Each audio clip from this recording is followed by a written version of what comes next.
Ti I jeton në kopshtin e Edenit si faraonët, 4,2 milion euro për koncertin Malaj Ramës, kujdes nga mallkimet me shpirt.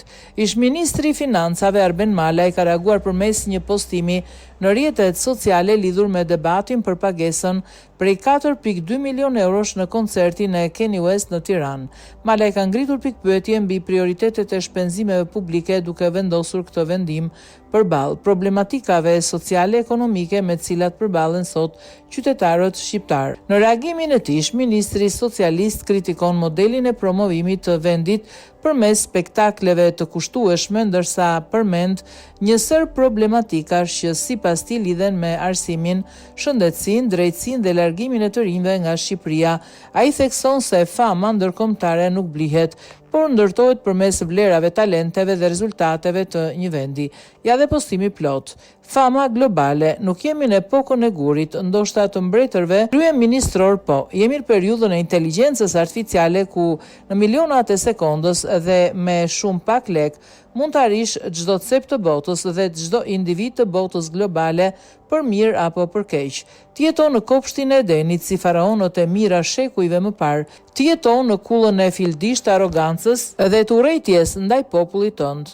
Jemi vendi I fundit në Europë në testimin PISA, pra të fundit për cilësinë e arsimit. Jemi të parët për koston e lartë të pagesës nga xhepi të faturave shëndetësore me rreth 65% të shumës së çmimeve të ilaçeve.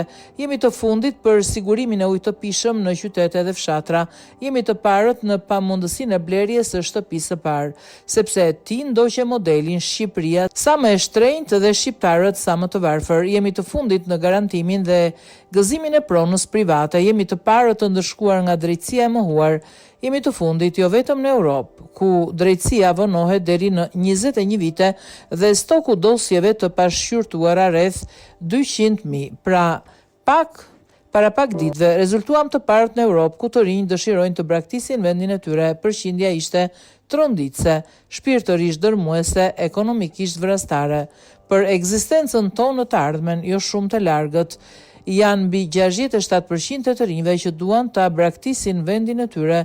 Jemi në shekullin 21, në shekullin ku fama nuk blihet, por fitohet. Më shumë famë, Shqipëria ka marrë nga flamingot sesa nga një këngëtar.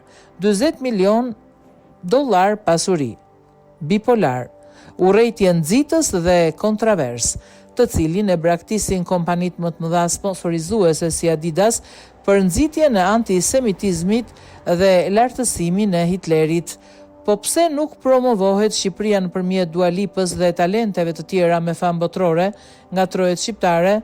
Ti nuk financove këngëtarin, ti financove organizatorët, babzia jote për pushtet deri kriminale nuk ka kufi, etik, moral, shoqëror, përgjegjësi buxhetore, pa përgjegjshmëri politike. Koha është gjykatësi më I madh. Kujdes nga mallkimi me shpirt I njerëzve të varfër të vendit tonë.